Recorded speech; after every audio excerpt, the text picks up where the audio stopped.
Blackburn Rovers enter this weekend's action up against Derby County in what has been dubbed the biggest game in the season. But what is the best Blackburn Rovers 11? Well, we're going to take a look at that and much more next.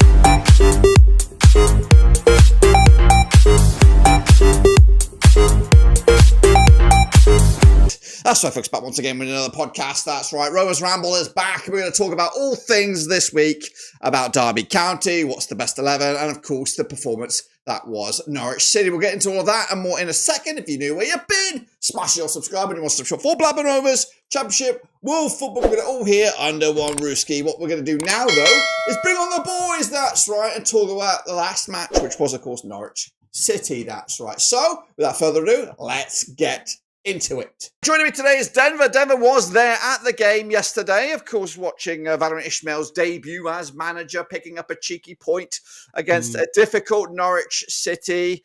What was your take on the game? How Valérien Ismaël set up shop, and your main takeaway from the game? Do you think we were lucky? Do you think Norwich were lucky, or do you think we could have actually taken all 3 points? Give us your rundown of the events. Short and sweet, I think in the position that Norwich were in, scoring a goal later on, we were down to 10 men. Norwich should look at that as points dropped. First off, they could have easily scored 2. They had a really real goal chance, goal scoring opportunities to really put away, and they never did, just never quite did it. So I think we'll take that point. I think Norwich were very good on the day overall. Yeah, at the minute it's too early to call what the landscape of Blackburn Rovers is going to be. Really, we've got a bit of mix. New ideas coming into the group. We've got to adapt to that. It's going to take time. So look, I'm not calling for heads after the first game, but yeah, a bit lackluster if I'm brutally honest. Maybe players coming back who haven't been around for a while, like Hayden Carter, but even so, he played really well. Nice to see Tronstad and Hashi coming back into the squad. We've got a really strong squad now, which I know we're going to go on to later. But the performance on a whole, look, it will take the point considering in the circumstances of the game that we were in. We'll talk about the red card, which was controversial, to say the least, and the decision making by the referee, especially towards the end of the game. Because before, I was thinking in my head, I thought he's having a good game here, and then it went to pot. But no, I think we'll take the point in that scenario. Don't think it was our best game. I think Norwich were decent enough. A draw is probably a fair result, if not probably towards Norwich for the chances they had. But look, we'll take that, hopefully. I know we're now outside the playoffs, but we're not going to look into that too much. Let's look at game by game, and Derby on the weekend should be a tasty one. Yes, indeed. Jake and Alex is with us as well. Caught the game yourself. Most of it. The majority of it, yeah. Unlike Denver, we had to settle for time, watching on the old camera here. What was your main takeaway? Did anyone stand out for you? Was there any indications that maybe some people are getting away with it, maybe a little bit hair dry treatment? I was a little bit angry with a couple of folks, but what about you? Yeah. What are your thoughts on the game? It was a bit disjointed, bit of a scrappy performance from Rovers, and Adam Forshaw, I felt, was a bit of a weak link for us in the middle of the park. His passes not getting to where we needed them to go to. I thought it was a good performance from Travis, but he's I can tell that he needs Tronstad. And it was brilliant to see Tronstad introduced towards the end. I just feel like Travis is he's being asked to do too much at the moment, and he's tight, he's feeling it, and you can tell. But considering that Valérien Ismaël's just started, it's his first game in charge, he's only just got in the door. I thought it was a scrappy performance. But you know that it's going to take some time for him. He needs a week. He needs this week to, get his ideas across, get a clear game plan, build on what's already been there from John Eustace. I hope he's not going to rip up everything that John Eustace did, because defensively he did a lot of good. We were in a really good place. So it's the attacking play for me that really needs an attention and cohesion, and all the players pulling in the same direction to make that work. So yeah, very scrappy performance, disjointed, and Norwich were all over us for a lot of the games. So yeah, but there were good indications, good signs. Cargbo stood out for me as a particularly good performer going forward, and he was unlucky that he didn't produce at that moment. Create that moment that we needed. Indeed. Yes, I was impressed with Cargbo going forward. It was just tracking back was a little bit scary, and a lot of people indicating that when Hedges came on, he actually stepped it up a little bit and did a lot of the tracking back, and we just seemed a bit more reassured. And as a Welshie or a guy in Wales, Denver, Hedges is very highly thought after in your neck of the woods. Are you in agreement with those vocal people giving Hedges some credit? Maybe overdue credit because he's been getting a lot of heat of late. But the last 15 minutes he showed the good side of his game because he has been a little bit shitty of late. But what is your opinion on Hedges after that cameo? Again, just want to clarify, I'm not Welsh. You're in there. You're surrounded by them. You're surrounded. Oh yeah, I'm at this point though. I've lived in Wales majority of my life. I might as well as be. I get called it. Exactly, I'm adopted Welsh. That's what I am. But no, on Ryan Hedges again. Of course, the signed shirt above me now that he's given me, maybe not directly, but through the club that I work for, then they give it me. But no, but on Ryan Hedges, yeah, it's been a lackluster. And I think Jacobs showed a chart in the chat on dribbles per and and effectiveness, and he's down there on not doing very well, and he's only in the team realistically because no one else is challenging that position. And when he come on, most of us in the crowd, including myself, were thinking, that's not exactly what you want to be bringing on. Carbo's just been that attacking threat down that side. I'm going to bring on Hedgie, and to be fair to Hedgie, performed really well when he come on. Do I think, this is a turning, this is a curve, this is it now for Hedgie? I don't know. I don't think so. Because we know what Hedgie is. He's just a safe pair. It'll do the basics, but is he going to be that match winner? I don't think he is. Look, I know he's got heat because of the numbers. He's not really producing at the minutes, and he has flashes and moments of it. And I think that yesterday was that exactly that. And I think Carbo with a little bit more, maybe discipline going back and work rate going back, I think he's going to be the starter moving forward. I think he's just full of energy. He's our main threat against Wolves. You've seen it; everything came down that left hand side. If that's Hedgie in that game, you don't see that. He has a good ball with his left foot. He was a right forward at one point, or right winger, cutting him with his left. But now with the likes of Gay in the box, of course, we put him on the left to try and whip those balls in, and it seems to be more effective for him because he's not that player to go in and go on good runs and stay on the ball often enough. But I see Carbo doing that. So yeah, mixed. I think he's a good squad player. And he'll have his moments in games, but I can't see him staying in that position. Yeah, and if of course he's one of those names that I think he has his contract is expiring, but we have an option.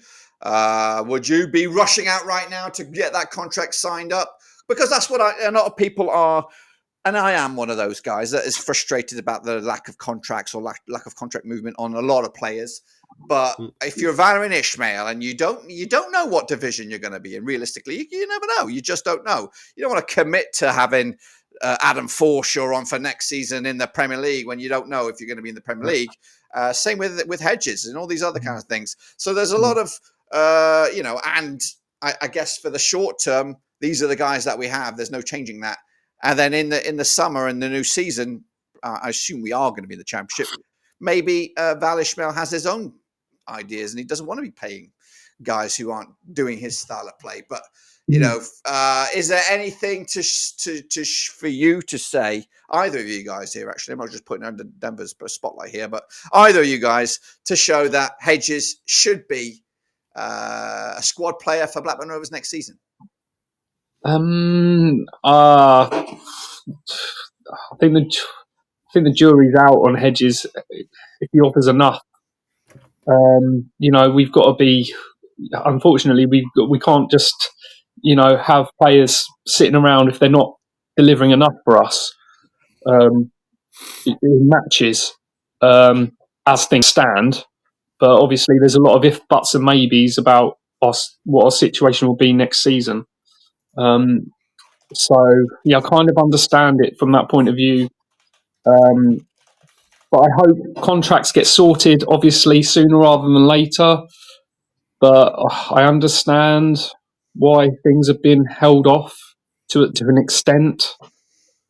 There's a lot of decision to be made by the hierarchy, and I hope that Valerian Ismail, is given enough support because he needs the players that he wants.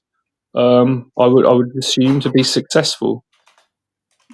Yes, and that's my takeaway. I know, but there are other ones. There are still players that you would think are decent caliber that should be getting attention. Maybe Dom Hyam, maybe even some of the guys whose contract isn't expiring, like your Travis, your Tronstad. Maybe I think they're proven to be decent enough to be whether they are, dare I say it. We should be tying our key players down right now. We should be doing that, no question. Yeah. So those guys, the key ones, should be getting some focus now, and hopefully now that we do have a manager that they're committed to 3.5 years, a contract. Whether he stays or not, that's his own doing. But one of those guys that did get some minutes was this guy on the screen now, Emmanuel Dennis. Controversial red card, Denver. Do you think maybe the first challenge was a bit spicy? Definitely warranted maybe a dark yellow. But some folks saying the second was more acrobatics from Ben Cresceni. Not necessarily much touches by Emmanuel Dennis. What's your take on the red card? For me, watching it in real time, I thought the first one was harsh. For seeing it back, I think it is a yellow now. If I'm going to be honest with myself, there, and I think both are. What's the word? They were both honest challenges. Like he's not gone into to hurt Cresceni on both occasions. It wasn't it, on both the challenges? But so he's it's a loose ball. He's gone to try and win it. He's gone over it. It's a bit of reckless challenge. It's a yellow card. The second one, again, it's a loose ball, 50-50. He's gonna have to go for it. In those scenarios, I can't imagine if he doesn't go for it, I'm fuming. And look, if you're Cresceni and he's made contact on you, he's on a yellow card. I would do the same thing. I would go down. I have no issue with what Cresceni did. It was soft. The referee's bought it, and he's given it. Look, I can see why the ref's given it. He's caught him. He's on a yellow card. Should he be going in for a challenge for that? Maybe not, if you're thinking about it. But at the same time, you've got a chance to score and you're in front of goal. And it's one of those where, look, you can see why it was given. Look at me sitting on the fence. Nothing new. I can see why it was given. But at the same time, of course, as a Blackburn's perspective, I think it was a harsh decision, especially, there was a 50-50 chance in front of the goal line, and he's got to go for it to get a winner in that scenario. I think maybe giving him another chance, and then if he does something else later down the line, you've given him that warning. But yeah, second yellow, change the game. I've got no arguments with Dennis. Both those occasions, if I was in that scenario, I'd do the exact same thing. You want to win the ball. Unfortunately, in both occasions, he's caught the man and not won the ball. Yeah. He was. I mean, can we say reckless with the first one? Second one unlucky. Maybe. I think he's going for he's no intent of his ball. His foot just gone top of the ball and it's rolled on the top on it and then gone into him. There's not much you can really do about that. Your momentum, you're sliding, you go. It's not like you can pull out of that really easily. There's no malicious intent whatsoever. But of course, it's a reckless move in, so it's been booked. But at the end of the day, if I'm in that scenario, I'm doing everything to try and win that ball because he had a chance of running down the wing in some space. So. Look, I'm not blaming Dennis at all for that. I'm sure in games goes by, that wouldn't have happened, those two instances. But it's just unfortunate they have, and the second one was soft. But There it is. That's it, And, really. and if that's the case, and it's like, maybe a red card was a bit too far. Did we get away with one with Dominic Hyam and his little cheeky little movements on the goalkeeper? What about that? If you've seen that, play that back. Yeah, possibly. I remember when it happened in real time. I didn't think much of it. I think he's just walked Agreed. past him, and then I've seen it back, and it's a little bit cheeky.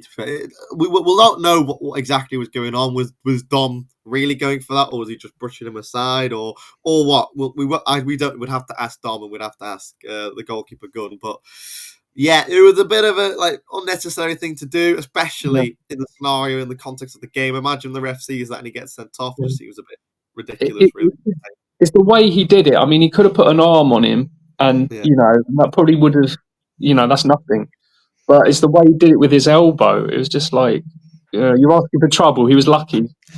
Yeah, it was like at first I thought nothing of it. I thought no, the keeper was overreacting and maybe looking for something. But then when you do play it back, there is something. So yeah, maybe we got away with that one, and this one might have kind of been a bit of karma coming biting us in the bum. But in the end, we also had a penalty shout, which was of course quashed by the ref. What did you watch that in real time? Was it in or outside the box? Because in person, the whole crowd was shouting it. From what I saw, it looked like initial contact was outside the box, so I wasn't too annoyed. But the fans saying it was, I'm not too sure. I was angry at that point because we're already losing and I've given up hope already. I actually thought, it was outside the box, but the commentator was in my ear saying it's on the line. So if it's on the line, it should be classed as in the box. So I didn't think it was a penalty. Give another angle. There was an argument. Yeah. So maybe. Yeah, I mean they've been given those situations. They've been given, so there was an argument for it.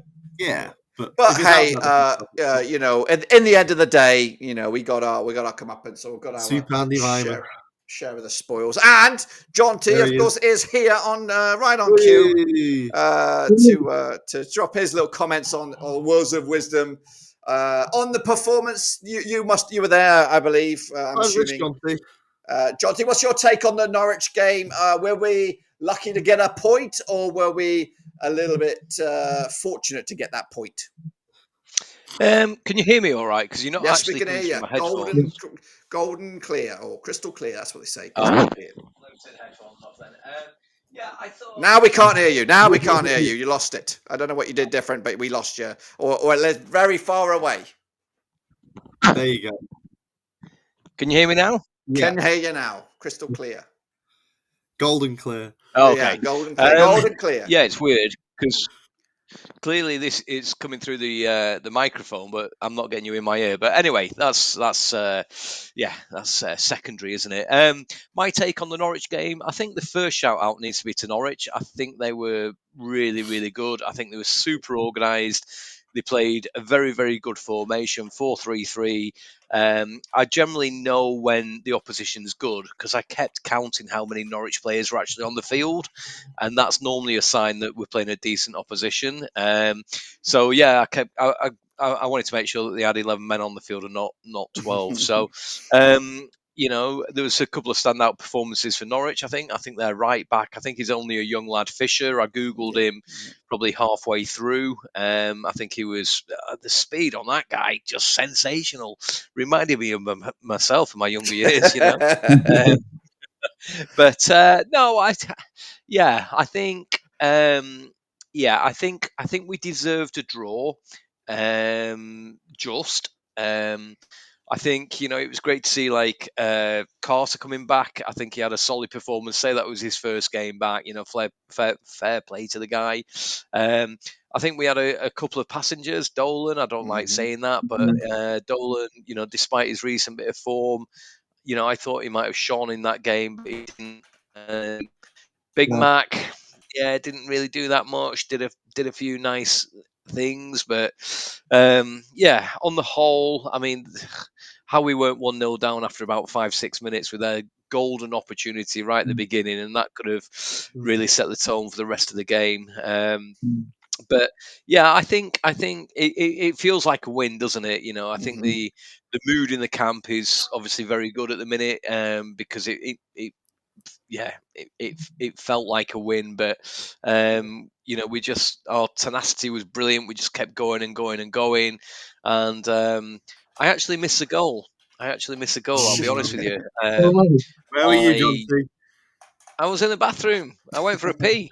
Yeah, Right I at the went for a end. pee. Oh, How I did couldn't believe Yeah, no, honestly, normally that free pint. I just thought, yeah, I know, Yeah. yeah, I owe you that a beer, don't I? you given up? You've given up hope. Say again. You've given up on it. You thought that's it, game over. Well, I did. Yeah, I did. I did, to be honest with you. But here's the weird thing: whilst I was halfway through mid-flow, I actually thought Norwich had got a second, and that's not it's the Rovers fans. I just heard a cheer, and in my head, I just thought, "Oh bloody hell, 2-0." And I remember thinking at the time, that's really harsh. That if that's 2-0, that's really, really harsh, And then I came out of the bathroom, and there was loads of people jumping up and down in the Jack Walker stand. So yeah, I jumped on that bandwagon. I'll be honest with you, I didn't even wash my hands. Nice. Yeah, Too so much information, I think. But yeah, on the whole, we didn't do enough to win the game. I think a draw probably was a fair result. I think probably Norwich might feel a little bit more, they could have won that. But no, I was super impressed with Norwich. I really was. I thought they were, I thought they were a decent side. And I think they're probably for me probably one of the best teams I've seen down at Ewood in terms of organisation, in terms of formation. They did the homework on us as best they could. And great to see a couple of players coming back as well. Tronstad and obviously Carter that started as well. So I think on the whole a good day. I'm relatively positive about yesterday. yeah, and it was definitely positive with the point. Yeah, well. I just considering the circumstances, down to 10 men against a very well-oiled machine. That's Norwich, and yeah, the only real bad takeaway is for once the results didn't go our way. West Brom picking up an unlikely point against Leeds, and Coventry, the steamrolling train that just doesn't seem to stop right now. They won to knock us out the top six, but it was match day one. Vladimir Ismail, big point, and his next match. We'll talk about that in a minute, which of course is the main bit of the show here today is that back end of it. But Cargbo started. If that kid from Norwich was lightning fast, then Cargbo must be even more lightning fast, because I saw him go past him a couple times then, or whoever's on his side of the pitch. Well, that's what brought me to say that was the first thing that brought to my attention, that Fisher's quick, because I think we had a bit of a one-on-one after about 10 minutes, when we played the board out wide to Cargbo, and it's weird. One of my mates next to me said it's like Cargbo has a little tick, and if I've seen it happen a couple of times now where he's sort of like, he goes into a sprint and then he does this really weird, I can't really describe it or explain it, but he does this really weird little jump. It's like a hiccup, isn't it? But I think my mate absolutely captured it beautifully. It's like a little tick that he's got. And I've seen him, it's 50-50 at the minute. I've seen him do a little tick and keep it in play. And then I've seen him do a tick yesterday and it didn't quite happen for him. But Fisher, on about the 10th minute, he completely outran him. And I just thought, wow, this guy's got his work cut out today, But I felt that Rovers, and I think this is sort of been the same all season, we just seem to be 1 second behind the play. We just, any second ball or anything, maybe a bit of lady luck as well, but we just seem to be 1 second just off the pace. And if the games that we've played really, really well in, we've been absolutely on it. But yesterday, a classic example, just a split second, 1 second, half a second, whatever, just behind the actual play. Yeah, things didn't quite click. Well, despite all that, where are we? This is the run of the green right now. We've got, of course, this is it. This is the fixtures list we got. And I don't know if you can see it. It might be quite difficult to see from this thing, but maybe if I zoom in a little bit, there's not that many scary games left, really, on paper. But we know Stoke. We seem to have a bad run against Stoke.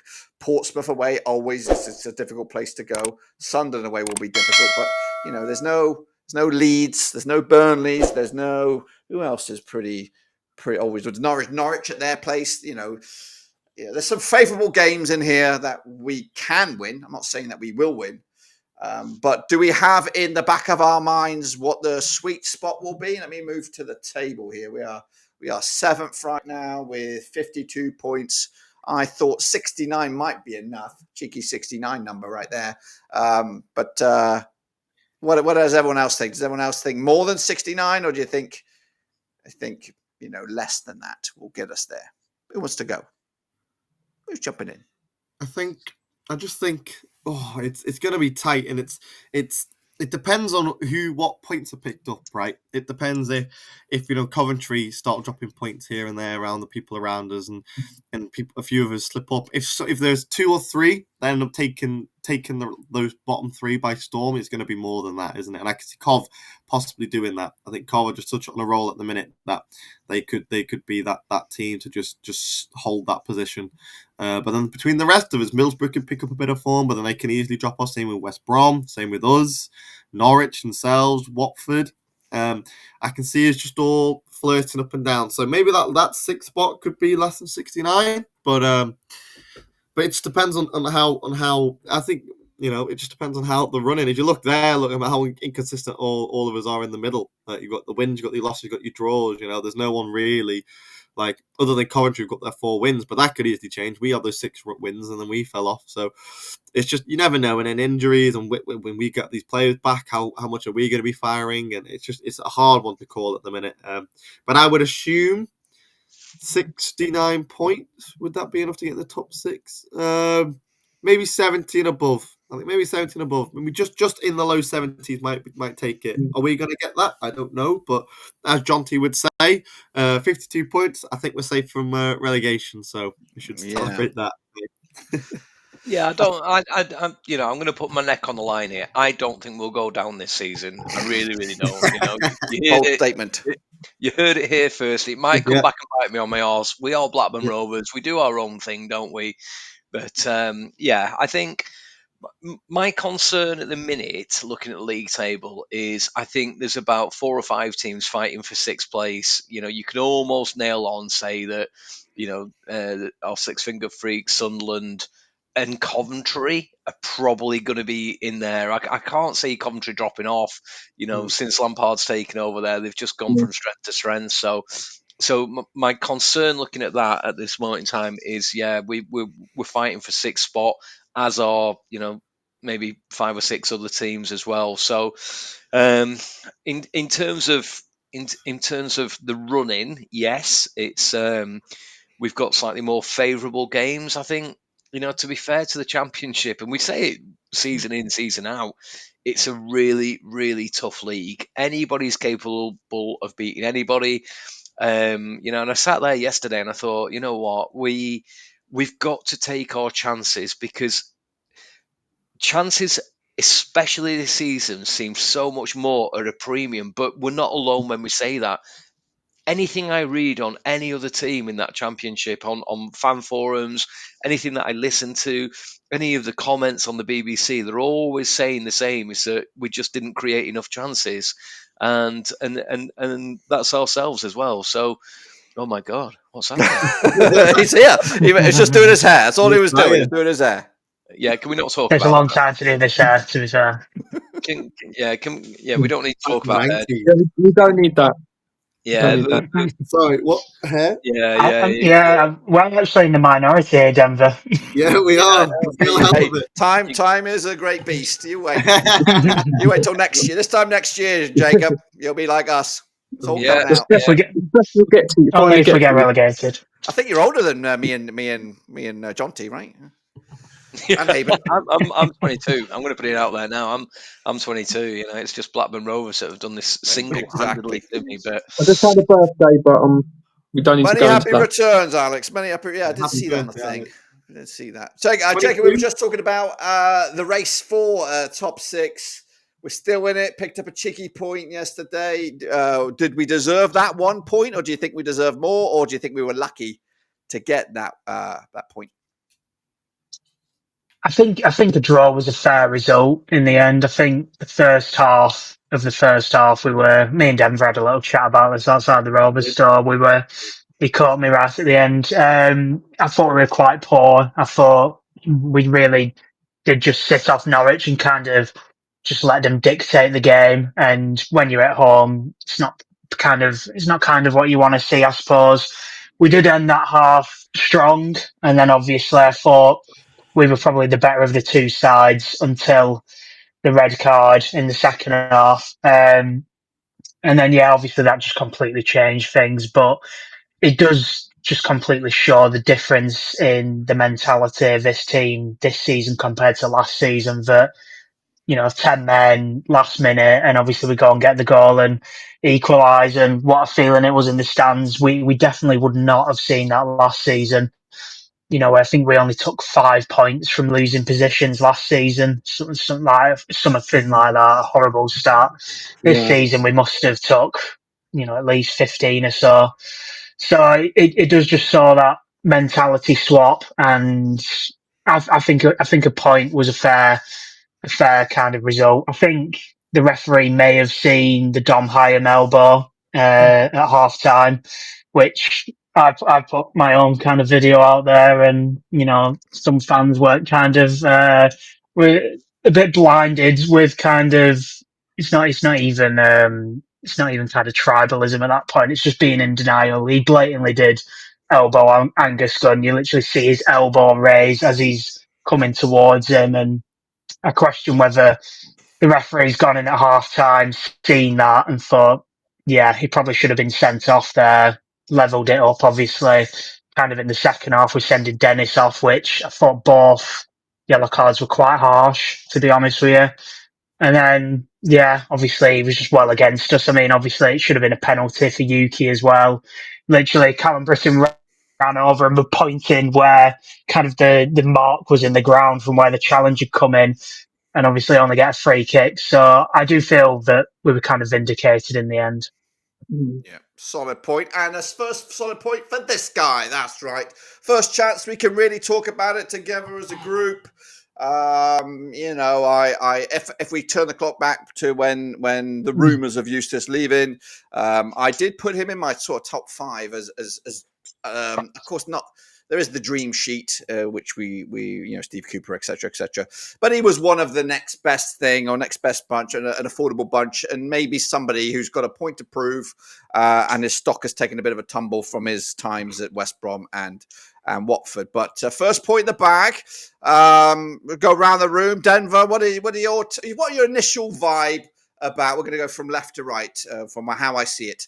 Denver, what's your initial vibe on Valérien Ismaël and his appointment, what you know about him, and what the future is like with Monsieur Francois?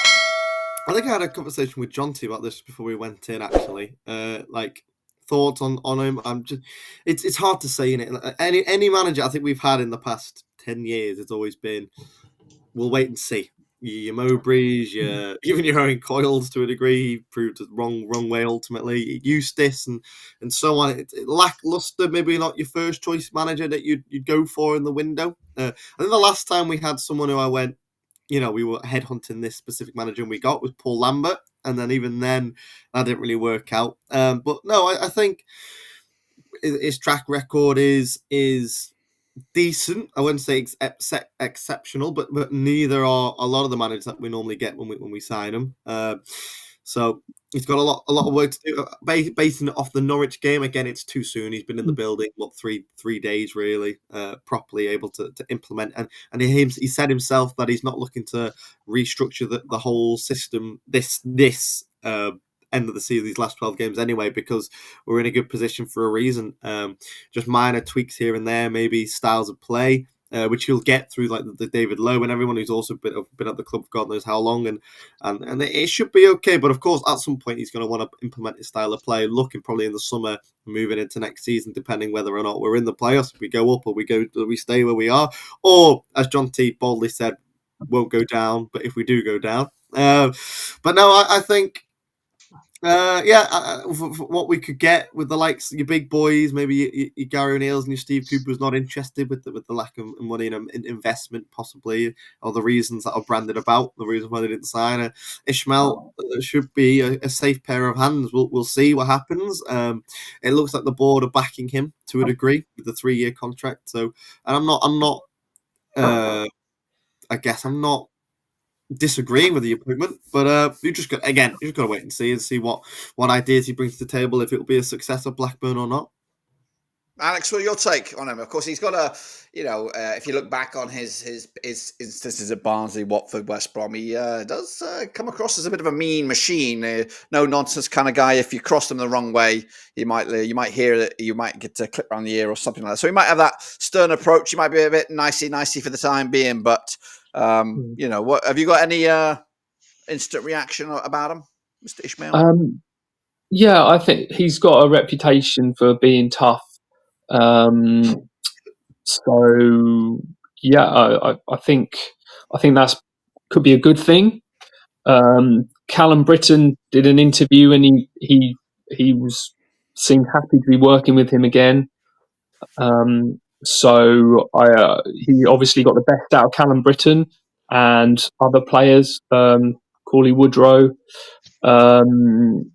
So yeah, I think we need a bit of that. We do, we need a bit of toughness about us because there are times when he's got to be both good cop and bad cop. I think the best managers can do that. I think we might need that, but I don't want him to. I don't want it to get to the point where he falls out with the dressing room. Obviously, he's got to play it right. So, yeah, but I've got no reason to believe that he won't be successful. He can't be successful. Yeah, I know he had big challenges at Watford and West Bromwich Albion, but those were big jobs with lots of pressures. So I think in terms of that, he's under less pressure with us. But he knows the remit. He knows what we want to achieve this season, and I think we've got the squad now, especially with the players coming back from injury. Really good to see Ohashi back on the pitch, and I think I'm hopeful. I'm very hopeful that he can implement what he needs to on this team to make it successful. Yeah. Jotty, do you think he's more JDT than he is John Eustace in his approach? Of course, again, we're only basing what we know of the guy because we only got him one day or one match day and maybe I think only one session on the grass. But are we expecting it to be more like John Thomason, where again that wasn't everyone's cup of tea in the end of the day? I mean, we lost. We were on the brink of losing Lewis Travis. Of course, was loaned out. John Buckley was loaned out. And some other folks had fallen out of favour with our last foreign manager. So can we expect that from, could that be something that we could be letting ourselves in for? Or do you think, is he more like a John Eustace, arm around the shoulder kind of guy? I think you're asking the wrong guy when you mention anything about JDT, because I always eliminate JDT out of my head. It's always you that brings it back up. So I think I'm sorry. I'm just trying. You're trying to take that left grenade. Yeah, but I see comparisons being foreign and everything like that, and maybe his style of football from my Barnsley recollection, it was quite high intensity football, and I think we had a sort of similar kind of thing with JDT. Definitely in the first season, but I'm just worried. I am worried. I like Van Ishmael. His reputation for me is fine, but I just worry about his approach. I think for me, I don't really subscribe to all this. That he's quite a presence, isn't he? He's quite a tall guy. I think he imposes himself on a lot of the players and what have you. Well, you know what? Pay me 15 grand a week. You can do whatever you want to me. Do you know what I mean? I don't care how I manage, but for 15 grand a week, I will work my bollocks off for you. Whether you're a manager that puts your arm around me or whether you're constantly on my back and not giving me any time to breathe or think, then, fair play. I think probably with JDT and Eustace, who were kind of much of a muchness, that they were trying to win the players over, and that style of management, the sort of slightly vulnerable and togetherness, put their arm around you and what have you. I think with Ishmael, we might see, if he might have to show his teeth every now and then if a poor performance is shit. I think that'll come across in his interviews as well. I think I think the last couple of managers certainly, I think Eustace, to be fair, he defended the guys to the hilt. When there was a really poor performance, he would have that little pretty smile on his face and talk about togetherness and it'd kind of sweep it under the carpet. I don't think we'll get that so much with Ishmael. I think he'll say it how it is. So we were never going to judge him on one game. I was a little bit surprised. I think if you remove me from planet Earth for 3 weeks and replanted me back at Ewood Park yesterday, and it was only after the game that you told me that we'd replace the manager, because I didn't see much difference, to be fair. I think, like I was saying before, really, with the fixtures that are coming up, but not only the fixtures that are coming up, but also the players that are returning, Ohashi, Carter, Tronstad. For me, it just absolutely underpins that we've got a really, really good chance. We've got a fighting chance, and it'll be a fight. It'll be a battle. I just want to see again, and I'm going to sound like a broken record, a little bit more creativity. I think it's clear that from recent games, we're going to struggle to break down the opposition. We need to be that little bit more creative, that look that way but pass the ball that way. That something a little bit different to make an impact. But what was your question? I'm happy with him. Yeah, I think he was the. This is going to sound really, really bad, but he was the best of the rest, wasn't he? I think, my wet dream manager. Can I say that? Wet dream manager? Yeah. Get it now. You already have. Okay. We're all friends on here, aren't we? Yeah. My favourite managers. I'll rephrase that. Obviously, your Steve Cooper, your Gary O'Neill. They would have, made me get out of bed and do a little dance. But bearing in mind some of the names that were being bandied around, I was shit scared. But no, he's. I wish the guy well. I want him to do brilliantly. And you know what? We might just be that club. We begin with B, just like Barnsley, where he just clicks and everything just goes swimmingly well, and he makes a real name for himself. And for me, it's his to mess up. It's his to mess up. He's got a decent squad of players. He's got a decent personnel returning. We're in a decent position. It's for his to mess up. But like I said to you before, if we finish in 7th or 8th, bearing in mind, remember where we came from last season, I still think we've had a good season. We've had a bit of a really good run under Eustace. Let's not forget that was going quite quickly south as well. We'd hit a bit of turbulence. We dropped about 3,000, 4,000, 5,000 feet. We weren't flying at the same sort of heights. And now we've got a new pilot, and hopefully he can take us through it. Jacob, over to you, proper Northerner. Do you wanna pose me a question first? Or? Well, just I ask him. We all had our dream sheets, I guess, and the people that we wanted to be the new manager. But I think he's a good caliber. I thought Pep would have been a good one. But where does he rank for you? For me, he probably would have been my 5th choice. I think Steve Cooper would have all been our 1st choice, but I mean, obviously the whole O'Brien situation, I can understand why he took one look at Rovers and thought, no, I'm not going there. It's a shit show. O'Neill would have been 2nd. I think he obviously has overperformed with a Bournemouth side and it's kind of harshly sacked, but it's worked out for them in the end, I suppose. And obviously did all right at Wolves. I then probably would have had Rob Edwards 3rd.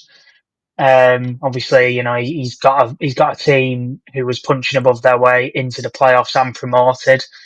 And then I think I probably would have just edged Wagner over Ishmael 4th. Obviously, he's got Norwich into the playoffs only last season, weren't it? And, he's obviously again took a Huddersfield side to the Premier League who were punching above their weight.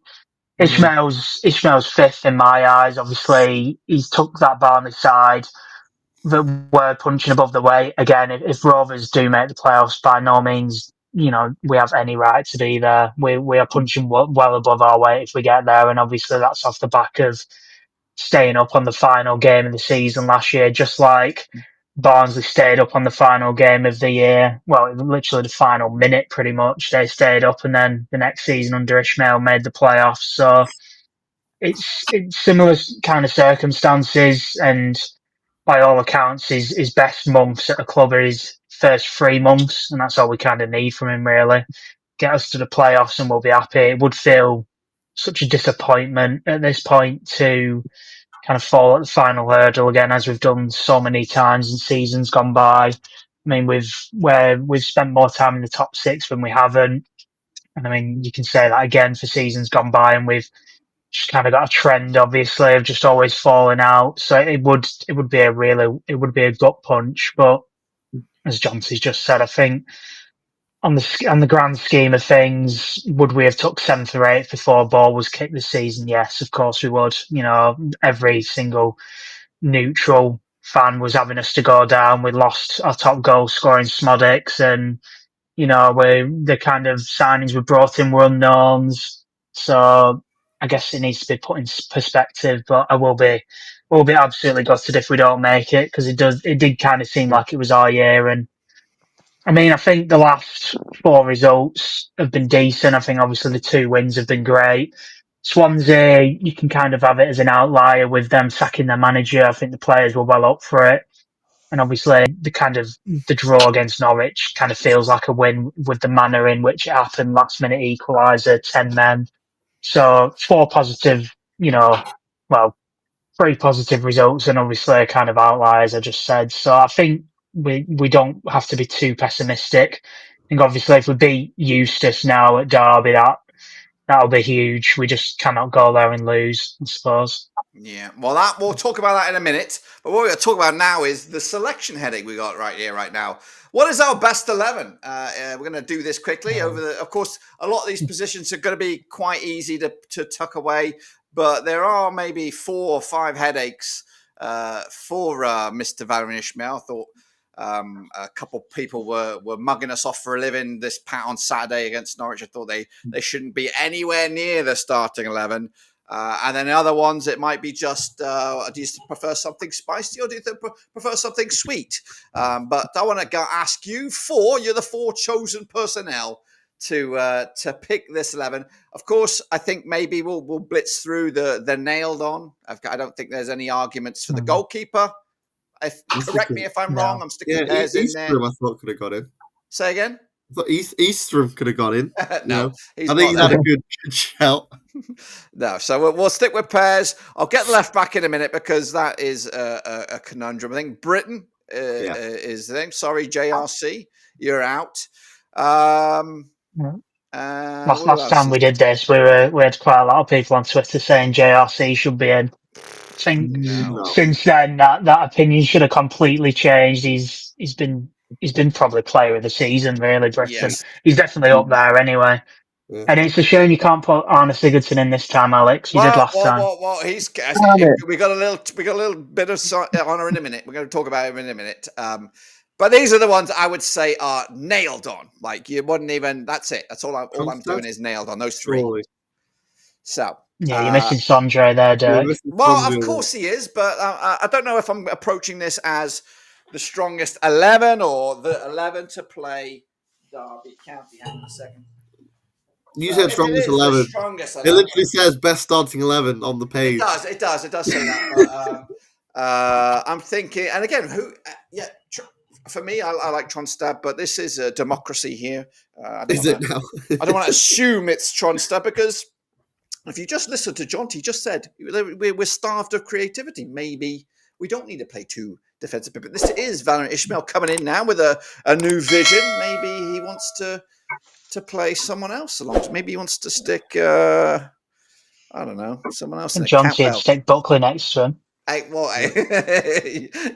we know that. We know already. What was We that? know. Everyone's got their Well, their are flavour. you, are you going to give me an opportunity to defend myself here? Because it depends if you're talking, are we playing home or away? If we're Here we playing go. away, then yeah, Travis and Tronstad absolutely nailed on. I think if we're going for somebody like, hypothetically speaking, I know we've got Pompey coming up, but if we have Portsmouth at home, then yes, go for a slightly more creativity with Buckley as well. But Derby County. Let's do that. Let's Let's do go. that. That's what we'll do. Okay. Because this is huge game. It's not if Paul Warren was in charge, then we'd have it wouldn't be there's not the layers of stuff on this one. I would be so confident that we would win. I would probably even put money on it. Like I put big money. I'd put like 100, like it's big 100. I put 100 down that we would easily wipe the floor with them. But because of the layers of what this has turned out to be. The Snake Fest, the Snake Derby, whatever. There's so much on this game. They're in a right old shit spot. We need to get back in the top 6. Of course, the whole coach swapping shenanigans, and this, that, and the other. So let's scope it that way. The Snake Derby. I think that, excuse a pun, no pun intended. That's got legs. It does. So I don't know where Danny Bart stands in this, health wise, fitness wise, but let's just assume he is fit. He is fit. Say again. Let's hope Ismail can be the mongoose to the snake. Yeah, right. Don't know what that means, but yeah, sounds good. But there is some headaches here. If Hayden Carter played last time, but if Danny Bart's fit and available, does he play? Is there any retrospective action going to come on to Dom Hyam? That's what that guy was lingering towards Jacob's chat there in the old Twitter. So no Dennis either, will there? After the red card. So help me out. Pick our 11. Who wants to jump in and chuck a name in the mix? Well, I think Carter has to start, and I think he seems to be favoured for Ishmael as well. He said just throwing him straight in. Played 90. He's got an extra week as well on the pitch, in the training pitch, and I think Hayden Carter starts. I don't know what's going to happen with. I don't know how far Bart is or Don Hyam's situation, but I think Hayden Carter, regardless with whatever's happening with all that, will start that game. I don't know what everyone else thinks. Yeah. Any disagreement with that? No, I think Carter, to be fair to him, I think the way he advanced himself up the pitch, 2 or 3 times yesterday was just brilliant, and that's what I love to see. When I talk about unorthodox football, when you've got to do something a bit different to create the creativity, that's exactly it. You've got to take risks, and you've got to trust your guys behind you that they'll cover. You know what I mean? And Carter just had no fear yesterday and went up the field a couple of times. You know what I mean? I love seeing that. There was no sort of safety in there as well, but Danny Barr, it's a tough conundrum.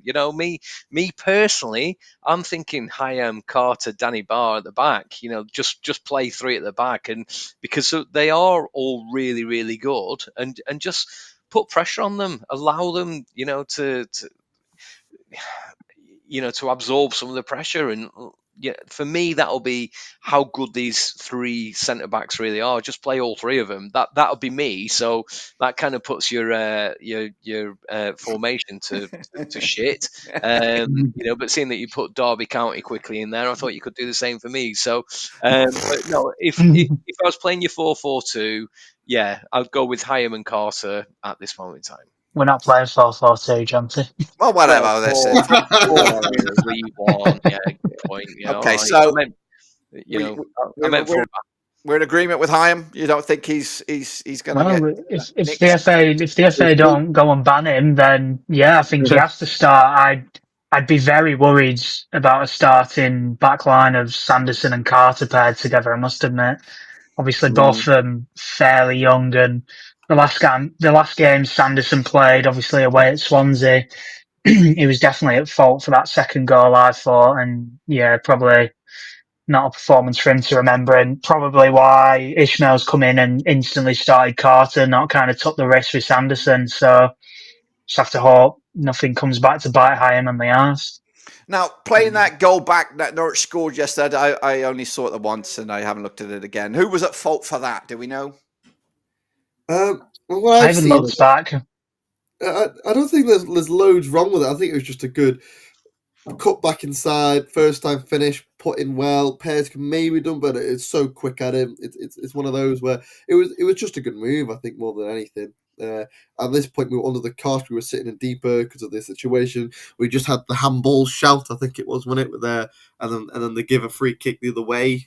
So it was kind of building up on that sense. So maybe because of the red card, you're not looking at anyone particularly at fault because of, we had to change our game plan in the last three. Well, it was at the time 3 minutes before the end of the 90. But I can't think of anyone who was particularly at fault. I might have to look back and try and pin it, pick at it. But I think it was a well taken goal. Norwich were on the momentum. I think we've already mentioned the referee, but it's not just the free kicks. It's just every throw in that was a bit of a 50-50, where even the fans weren't quite sure. Everything went Norwich's way, and that was really frustrating. The Riverside, the Jack Walker, the Blackburn end. Do you know what I mean? It was just like everything that was maybe a little bit unsure. And it's not often I get like off my feet and a little bit irate with the referee, because over 90 minutes it kind of levels itself out. But no, the referee yesterday wound me off the clock. So going back to the goal, I think it was a bit of momentum. I think it was a really, really well taken goal, to be fair. He absolutely he caught Pez completely unaware.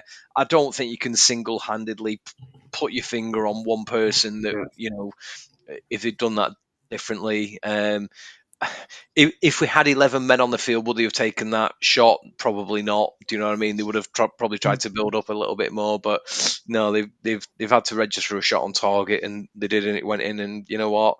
I don't think there's many goalkeepers that could have done much about that one, to be fair. Yeah, I agree. I've just watched it back as we speak, and there's no way Pez is saving that. And I think, as you just said, Jonty, I don't think anyone can be blamed for that. Is it a case of one less man being on the pitch, so kind of you pull it back to the edge, and obviously the man that would be on the pitch is there and covering it? Yeah, it could be one of those. But yeah, I think like I said before, Jonty, I've go on. Oh, I was just going to say, could any of the players have done anything, blocked anything, got their bodies in the way at any point to do anything about it? It's hard to say. It's hard to say. I don't think so. From watching it back, I think it's just it's a good move and it's a brilliant shot. There's no saving it. But I do think, John, as you were saying, I were getting irate at that referee, but I didn't kind of pick up on the fact that obviously I'd recorded it, but it didn't even register in my head that Dom Hyen probably shouldn't have been on the pitch. And I do genuinely think, as we've seen time and again with refs, if a decision kind of goes wrong in the first half, usually they're made aware of it. And I do feel like they kind of try to level things up in the second half, because let's not get this, if it was Shane Duffy doing that to Pears, we'd be fuming and wanting sent off, wouldn't we? So, we'd feel aggrieved if it was the other way around. So I can kind of understand why, as you're saying, every single 50-50, and even times where it's blatantly obvious that it was a Rovers throw-in and he was just giving it to Norwich and it was ridiculous. But yeah. Move on, Dirk. Jacob's clearly speaking sense, so just move on. Left back. Who is there arguments that Ribeiro should be dropped if one of these other guys are back? Well, if the other guys are back, I think we like to row him back. I think just his energy was phenomenal, and he needed the rest. I don't know what's happened. He seems to like it was just like a rest period, and then he seems to just really he's gone into recovery. And I think I last checked when I got all these faces, it said mid-March for Beck, or the other way around, maybe Pickering mid-March and the other one's end of March. But who is the strongest out of the three right now? In terms of what? 'Cause they all have things, right? So Owen Beck's really good at driving at people, taking people 1v1, and then the recovery runs as well. He's really good at just shepherding them out and keeping the ball for goal kick or so on. Pickers it's just solid all round. It is a solid game. He's got a good ball into the box. Saying that, Ribeiro did that really well for Weiman's goal. I think again Ribeira's another safe pair of hands. He's similar to Pickers, would I maybe pick him over Picks? I don't know. I think they're very similar, but if you want that attacking threat and that recovery runs, Owen Beck's definitely the strongest out of the three there, I'd say. Yeah, I think the difficulty that we're having is an on form, absolutely firing on all cylinders. Easy for me to say. Owen Beck, that would be my choice. Yeah. However, I think so Owen Beck for me is either a 9 out of 10 or a 6 out of 10. Where I think Ribeiro will give you a 7.5 out of 10. So it depends which Owen Beck turns up for that particular game. The 9 out of 10, yeah, nailed on. Yeah, of course you want him, but yeah, Ribeiro, from what I've seen of him so far, he's a 7.5 out of 10. So he's Reliable. Mr. Seems reliable. Yeah, reliable, consistent, reliable. Yeah, he will give you the 7.5 out of 10. He won't be, the ball in yesterday was brilliant. Yeah. But Was he offside? Nah. Never know. Say again. Was Weimann offside for that? We'll never know. You saw a few of the players and Weimann themselves just look at that line just to make sure. But who Dirk, cares? is there any way you can just drop Denver off the court? There was no need for that. Jeez, your Norwich shirt is hanging out. Denver. I'll tuck that in. Sorry. Yeah, sorry, mate. Yeah. So if all fit and raring to go, we would go Beck. Is that right? What we're saying? But I guess he's not going to be ready. So we'll probably have to stick Ribeiro in if it's for Derby. Yeah. I have to disagree with Denver, by the way, on Pickering putting balls like that into the box. I cannot remember Pickering ever making an assist like that for Weimann. Unless you can think of one off the top of your head, Denver. He's put some dangerous balls. Maybe we're not being able to finish and put balls away, but he's definitely put some good balls in his time. He does typically like to play the safe ball back 9 times out of 10, but he has put the odd ball in. It's gone. If someone gets on the end of that, it is quite threatening. And there's a reason why he's in the squad when he does get picked. But since he's been injured, of course, Beck's come in and been phenomenal. And we'll see what happens when he comes back, and then there's 3 competing for that spot. We'll see who gets that major spot. headache. Yeah. I guess we're going to just chuck Tronstad in. I think he's ready. Yeah. Fit and raring to go. Now the real headache. Go on then, pick the rest. Well, Gay up top. Are you sure? I think at the minute, what he'll hold up play and everything that he has is. I think when those centre backs were they were strong centre backs, and I think one time when he made a run down the wing and he just shrugged them off like there was no tomorrow, put a decent ball and we won a corner. I think he had a good game overall. I know Ohashi'd come on, and Ohashi need a good run. I think how long did he play? It must have been. Not that long. It would have been 5 or so minutes in the game, to do something. I don't think he's ready to start. But Dennis, of course, isn't going to be available. So I think Gay starts against Derby. Collie Woodrow's in here. Just letting you know, he's in there. Yeah, he's not even had a look in yet at the minute, has he? So I think that's a write off. Not yet. Big vowels on the thing. He likes Collie. He should have started him then, shouldn't he? He's only been there a week. Give him time. I think he'll be on the bench, and he might make an appearance, Woodrow. But I think it will be Gay. He will start up top. Do you agree? I think it was a real teller that Yuki came on last yesterday and not Woodrow. And under the manager, he's played his best football under, and he's not getting brought on in the last 5 or so minutes to make an impact. It's not really a good look, and it just seems such a waste of a signing now, and a waste of losing Sigurdsson as well, as you said we'd come on to for Woodrow. Exactly.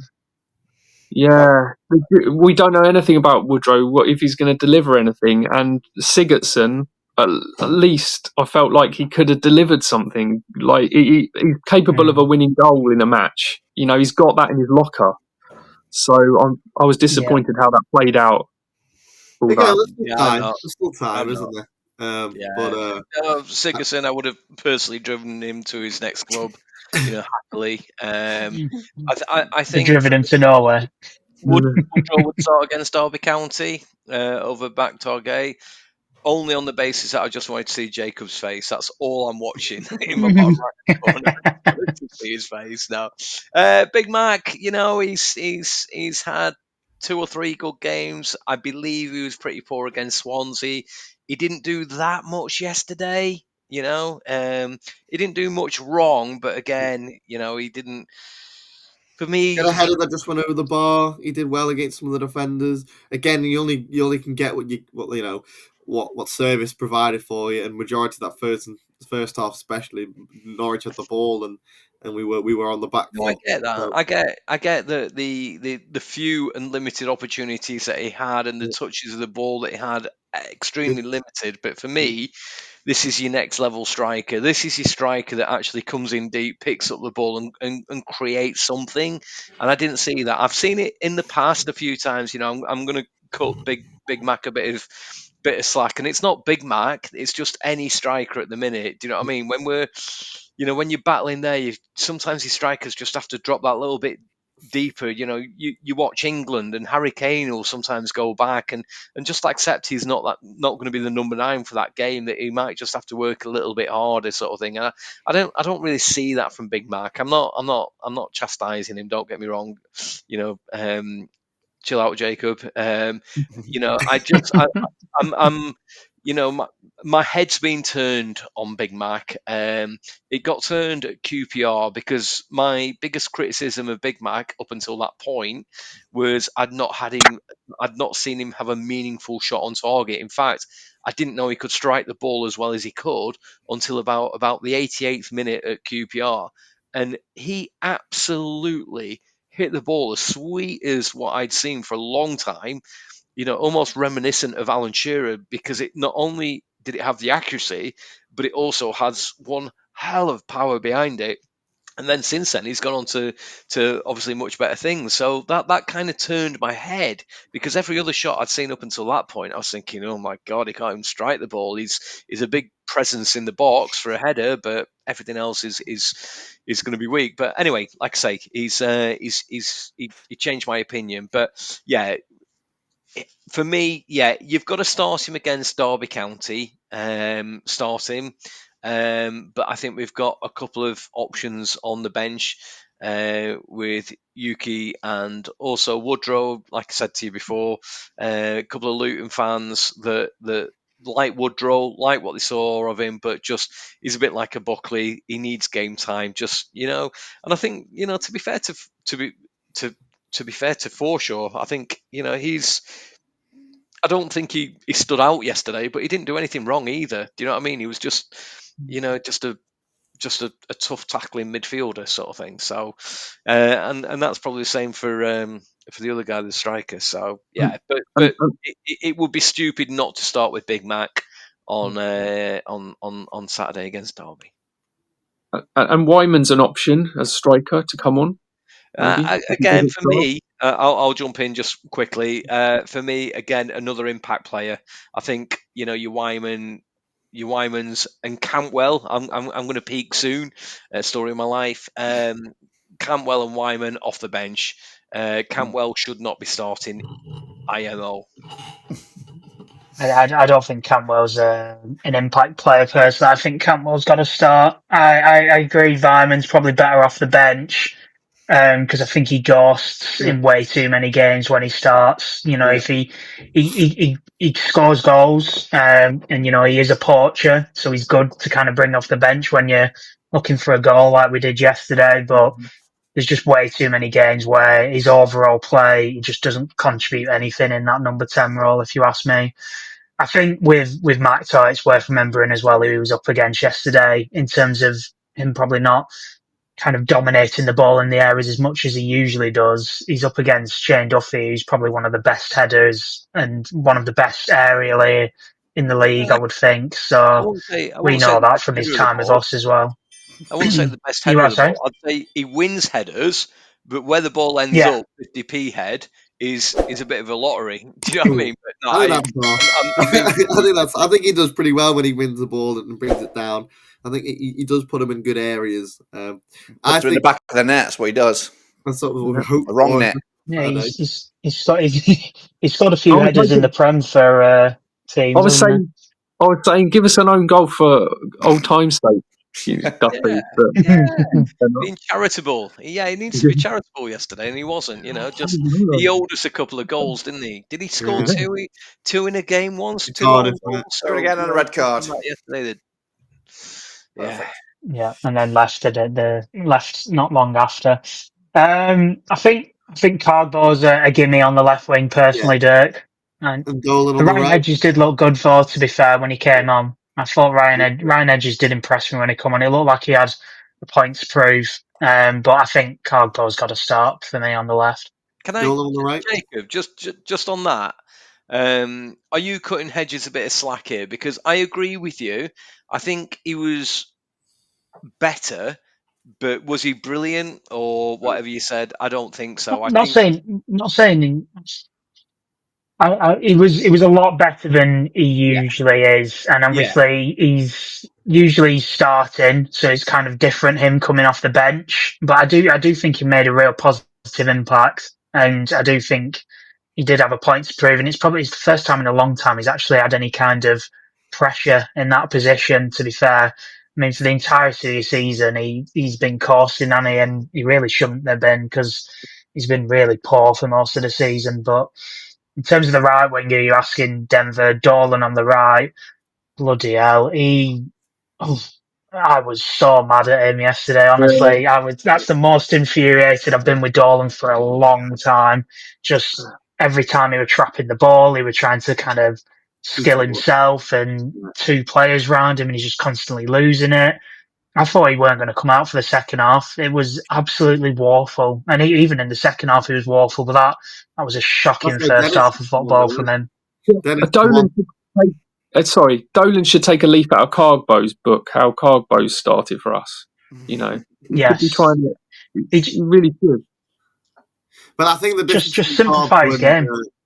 Carbo and Dolan, of course, Carbo has that extra bit of pace because everyone seems to think Dolan's fast when he's really not. He's just got really quick feet. He's not. He's got little legs. As much as you want him to just be able to knock it past players, Dolan hasn't got that ability to do that. I think Dolan's most effective in and around the box or getting out of situations and then moving the ball. And at the minute, if he doesn't do those things, he looks lost. I'm only suggesting, of course, for the next game against Derby that we do put Dolan there because Dennis is not available. Otherwise, I would have probably said, look, we'll put Dennis out right because that's where he was playing for majority of the game against Norwich, and put someone else in the middle. I may even consider putting Yuki back in that middle, in behind Mkhitar for this game, but depending on what other personnel, I'm still here, by the way. A certain someone here.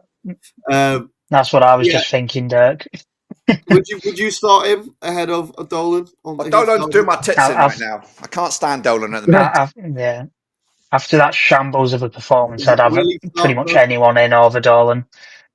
Will he? That's the thing. Will he make that call? I feel like he'll start Dolan still. Probably. The thing is, Dolan's been quite poor from away from home all season. He's usually not been bad at Ewood, but 9 times out of 10, he's been pretty shit away from home as well. So I'd have ACD on, even maybe Cantwell on the right, and then you maybe put your Yuki at number 10 if you're not putting Cantwell there. Well, potentially. Oh, if you're John T, you put Buckley there, wouldn't you? Wow. Me, I'd have Buckley up front. I'd have Buckley on the left. I'd have Buckley on the right. And that's what Mowbray did. That never worked. Yeah, no, it wouldn't. Bradley Johnson up top. I mean, Tyrese Dolan, I've said for a long time now, he's one of those players that frustrates the hell out of me, but sell him to another club and he'll come back and haunt us. But I'm starting to get a little bit, my patience is running really thin with the guy because he's got quick feet, as Denver's quite rightfully said there, but everything else is just really poor, really, really poor. So no, my patience is lost with him, I think. So Todd Cantwell's exactly the same. Give him a bit of space on the ball and he'll produce a fantastic pass. But the reality is, because of his name, he's not getting any time on the ball. He's under pressure. His default is to then just try and do a little flick and a move or a shimmy on the ball, and it's not working. So no, I've got, if your name begins with T, Todd or Tyrese, then you're pissing me off at the minute. So and I probably, but then I'm in a real quandary because my head thinks maybe you just can't play Cantwell and Dolan at the same time, so you pick one or the other, just not the two. So if I had to pick one over the other, it would probably be Todd Cantwell, and I'd probably put him on the right hand side. But just don't play Cantwell and Dolan together. Will be my plea. But who am I? What do I know? I think we give ACD a go. I'll tell you what. Yeah, he probably would, but he didn't even feature on the bench yesterday, did he? Is he injured? I don't know. Yeah. Yeah, him and I believe John Buckley had concussion, so that was the reason for his, according to the BBC, that is. But hey, I'll tell you what. On our last what's this called, a podcast, there was some dude that put like 10 minutes 53, didn't put any other comment in there, just 10.53. So I instantly went to that point of whatever it was, 10.53, and it's me talking about JDT, and I went, call me a knobhead, but and the guy's highlighted 10.53, me saying, call me a knobhead.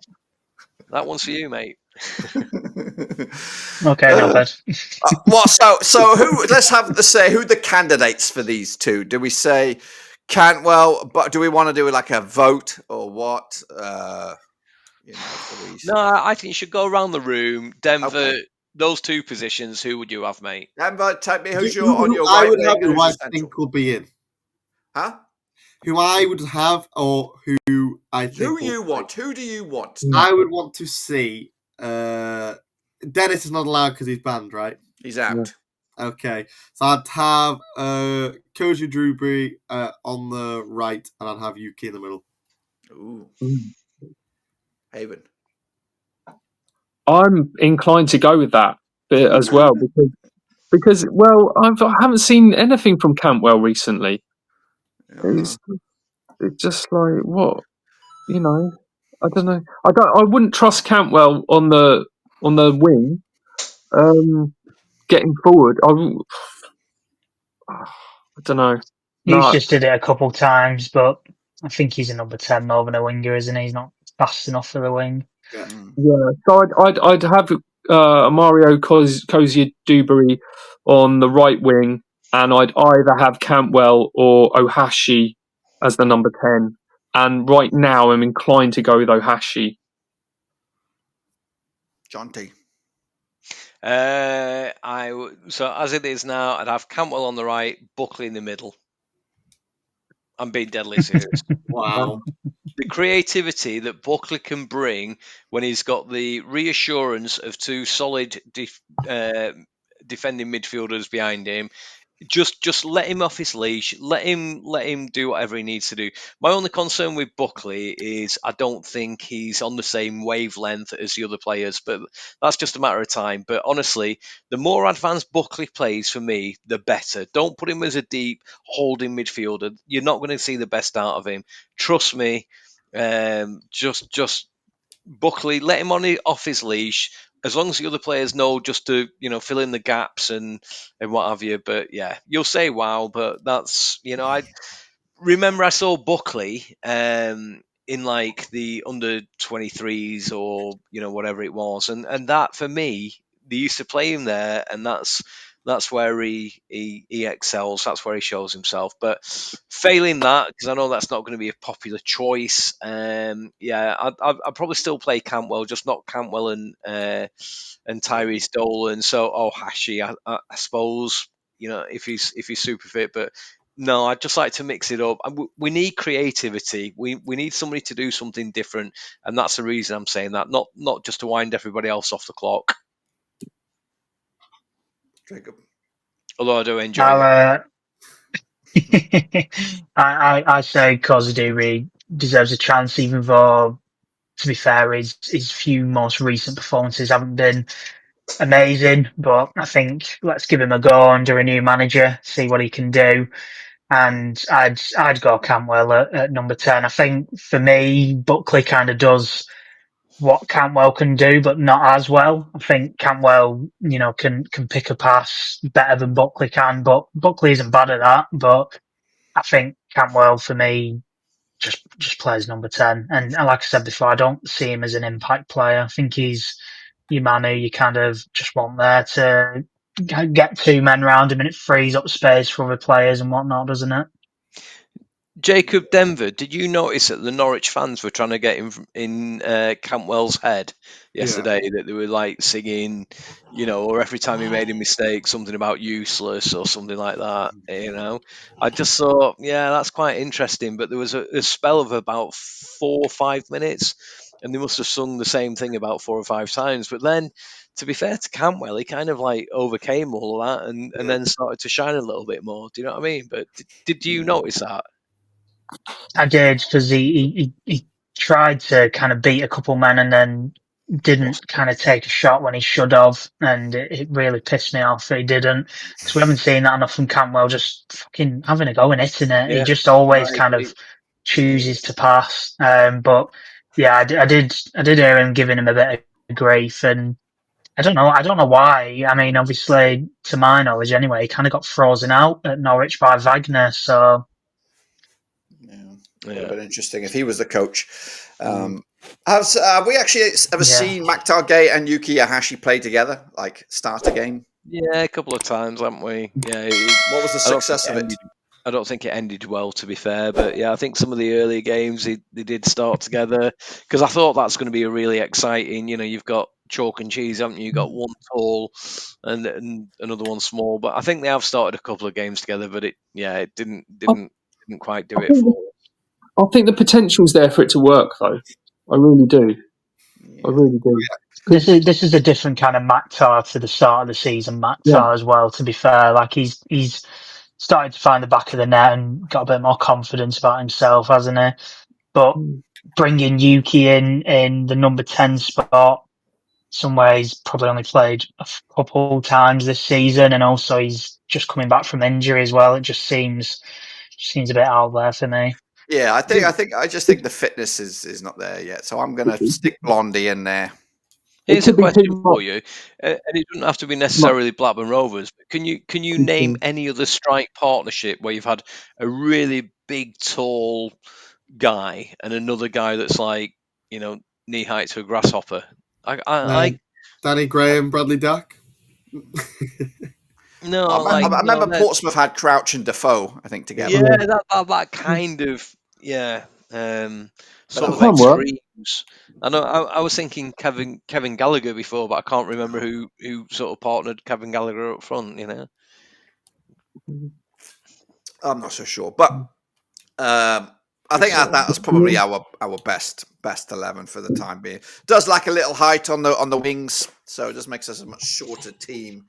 But I guess Dolan doesn't offer that much either if he was selected. So and look at Derby. I've just recorded the preview for it. It's not out there yet, but on paper I think we do have the quality, but it's just all about the significance of the game. Before we talk about the significance of the game, let's just do a quick blurb on this guy. Of course, if situations were different and maybe Valérien Ismaël had been appointed prior to the fiasco, does he stay, and does Coley Woodrow not come, or maybe does someone else get left in limbo? What's our closing take on the Sigurdsson fiasco? Jacob, you go first. I'm going to go reverse. I think it's another January of kind of embarrassment, really, from Rovers, and I mean, it's another January where it's, like I just said, it's just embarrassing. And as a player coming to Rovers, you're thinking, well, Lewis O'Brien, they cocked his deal up. It was the following season with Duncan, cocked that deal off, Maguire, cocked that deal up, and then even if you're actually at the club, you might find yourself with no club at the end of the transfer window because they've got too many players and having to get rid of one. So it just is really not a good look. I think maybe we kind of find ourselves in a position where we'd already signed Woodrow, and then last minute Dennis has become available, and it's, oh shit, do we get him? And, you bring in Woodrow in, so you're thinking, yeah, we probably should get Dennis because he's 10 times the player. So, and then obviously someone's had to make way, but I would have undoubtedly had Arne Sigurdsson over Woodrow. As Haben said before, he's proved this season he can come on and win us a match, as he did against Oxford. He's obviously had limited minutes, and we did see glimpses. I think the only thing that kind of goes against him is he was one of the top earners, 15 grand a week, and there's not many players at the club who are on more than him. And did he warrant 15 grand a week? No, he didn't. So that might be why he's been shown the door in favour of having a Woodrow who will only be paying 40% of his wages, which will probably be, 5-6 grand or so. Yeah, don't have the numbers. I know, Jonty, you're you got your own colourful opinion on the guy. What's your last minute or last sort of take on is he the only Icelandic player ever to play for Blackburn Rovers? He might have been, what's your based fun on farewell that, probably first and last, but no, he just didn't do anything for me. I think, if we were paying him 2.5-3 grand a week, then yeah, maybe I might have cut him a bit of slack, but he certainly didn't warrant it. He didn't seem to have didn't seem to be on the same page as the other players. Yes, he scored a couple of goals. Yes, he got a couple of assists, but he just didn't do anything for me. So I'm not overly bothered. I wish the guy well. I think he's gone back to Sweden or somewhere like that. Malmo, say again? Malmo. He's gone to Malmo, hasn't he? Malmo, that's right, yeah. But I mean, put him in a European league, and I think he might struggle. Still, might come back bite me on my arse. But no, not overly bothered, to be honest with you. I think it's the right decision to make. That's what I'll say on that one. Alex, I think it's worth mentioning as well, quickly, Dirk. Sorry, that Dennis is probably on really high wages, and that maybe again that might be why we had to cut his Arna's high wages to kind of have Dennis come in, because I think is Dennis on like 50 odd grand or so at Forest. yeah, we're paying a chunk of it, like maybe 20 grand or something. Yeah, which again makes Dennis one of the top earners. Yes, is it my turn? You got it, Chief. Okay. Sorry, Alex. I understand the decision for financial terms, but I just think that he could have been really useful until the end of this season, at least, to give us that extra option and that extra goal threat. Until the end of some of his link-up play was pretty decent at times. So I just feel like he could have given us that creative spark and hopefully some goals until the end of the season, which would have boosted us to make the playoffs and hopefully do something decent in the playoffs. So I feel like it was the wrong decision. We should have kept him until the end of the season and then deal with it. So for me, I don't know anything about what Woodrow's going to deliver for us. So if Woodrow ends up delivering great things for us, then okay, maybe it was the right decision. But at this point in time, and even with Dennis, we don't know what he's going to deliver. So far he hasn't delivered a lot apart from getting sent off. So, I just feel like it would have been useful to have him as an option because he does have some creativity and he is capable of goals. So there we go. Denver, let me reshape this for you. How about, and not him, does he get in this team right now? I know we were just and ahhing who's going to be the other winger. Maybe, ACDC doesn't go in there and, I don't know, maybe we stick Cargbo over here and then Siggy can come in on this left-hand side. And then we, what about that? Does he get in this squad for now? Because the frustration levels of Dolan, Cantwell are at boiling point to a point. I think he gets in the squad sheet for the day. Maybe not start. Maybe that game he might start, depending on the likes of Dolans and whatever. But he'd get in the squad, and when he was fit, he was getting in the squad and coming off the bench and scoring against Oxford. So by no means are we saying, oh look, he would go nowhere near the squad that we've got at the minute, so it makes sense. But he'd be in the exact same position as Carly Woodrow now is, on the bench, maybe not getting a sniff, potentially though. But the thing is, though, you would look. Carly Woodrow's coming into a position where you've got 3 strikers now with Gay, Ohashi, and Dennis, and you're looking like you're going to be playing them out of position out wide with like your Dennis is doing at the minute on the right. Sigurdsson is a wide player. That is the only thing you go, look, we're going to be playing these players out of position out wide when we had someone in that position playing out wide, and we decided to let him go. I don't know how long he's out for. I don't know how close he was to coming back with his injury. That might have played an effect on his contract being terminated. Depending on how long he had left of the season, maybe bringing in someone now that's ready to go rather than a Siggy. But it's one of those where, look, the decision's been made. A bit of a shame how it's ended because we were all excited about him, including me. I've got a shirt in there with his name on the back of it. A bit embarrassing now, but look, it's one of those things, isn't it? It is one of things. So is this one of these things, of course. This is, we've been building up to this, the moment. A big game for Derby, big game for Blackburn Rovers, big game for John Eustace. A lot on the line. So far, not so good for John Eustace. Derby County, 3 games and 3 defeats, no goals, nothing. And then, of course, Blackburn Rovers still in the mixer there for top 6. But what am I trying to say here? How big is this game? Of course, does it for this season right here, right now? Would you rather win this game with John Eustace as the Derby coach, or would you rather beat Burnley at Ewood Park? Beat Burnley. Okay.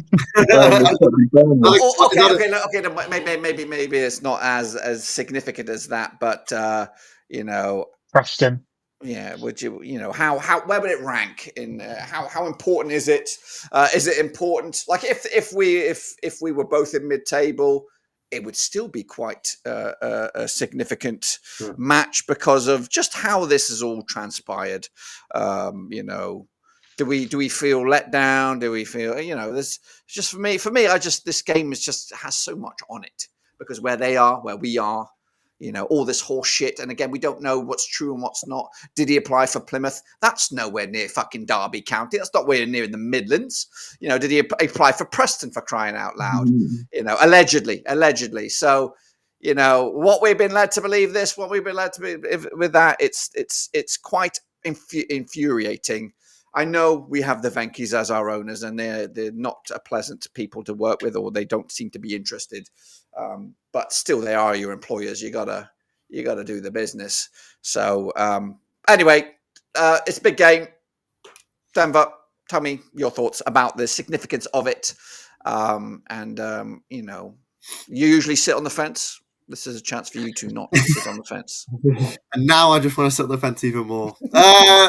Look, I think, I'd love to beat Eustace just to rub, rub his face in it and say, look, this is what you've left behind, And I hope the players feel like that because I know how much they love Eustace and everything. I just hope they don't go and go shake his hand. I hope they blank him. He chose to leave us. I know maybe not for the circumstances for the players, but he left them at this point in the season, basically saying that you guys aren't good enough to take us into the playoffs.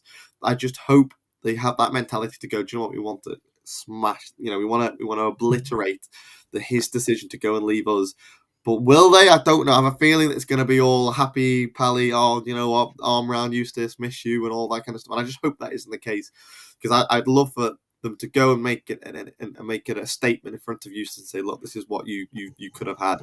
And so I really want them to win this game. I wouldn't say it's up there with the Burnley game per se, but it's a game that it's we should win. We're expected to win this side regardless. They're bottom of the table and we're pushing for the top 6. So we don't want that banana skin, which it will be now because of the circumstances that this has created. It's a Derby game now, so you never know what's going to happen. They're going to sit in deep. They're going to be, and we know how we're going to be because we were that team last season, and we know how you set up. So you have a bit of an inkling. The players will have some idea, but vice versa, they're going to have ideas with how we're going to set them. Eustace knows this group and all the personnel and how potentially we're going to line up. So it'll be an interesting chess match, let's say that. But let's hope we can get the win. Get this right. We should expect it to beat bottom of the table. Let's keep climbing that table as much as they need to do that too, and just stay in the conversation. That's the main question for us, more than anything, rather than the minor details of Eustace. We just need to stay in the conversation as long as we can. till the end of the season. Fingers crossed. Alex, is he a snake? Yes or no? Will you be chucking the snakes at the screen? Well, there's an argument to say he is a snake. There is an argument. There definitely is. I kind of, I don't know. I don't know his full reasoning for going. There could, supposedly there are legitimate reasons why it's better for him personally. But Plymouth is not nowhere near fucking Midlands as well, and he applied for that one. Yeah. So, right. Why would they turn that down? Like he applied for the roles, but he never. Well, have you seen the videos of that coach? He's got some charisma about him. The Mizimic or whatever it is from Plymouth. He's got something about him, and he might be cheaper. Yeah. Anyway, sorry, Alex. I think he realised that he didn't like the way the club was run. I think there's an argument to say, why did you take the job in the first place? Because do a little bit of research and you'll realise, you'll know that things are not going to be all plain sailing, and with our owners, it's just the way the club is run. It's a bit disjointed, but he should have known that. So I just think he just got fed up and jumped ship. So yeah, there's an argument to say, yeah, he's a snake. Yeah, and a mongoose can defeat a snake. So I'm hoping Valerian. Le mongoose. Bonjour. Yeah, can be a French mongoose. Yeah, Jonty, are you going to the game? Yes. Oh no. So we will lose. I'm going for Dirk, so don't worry.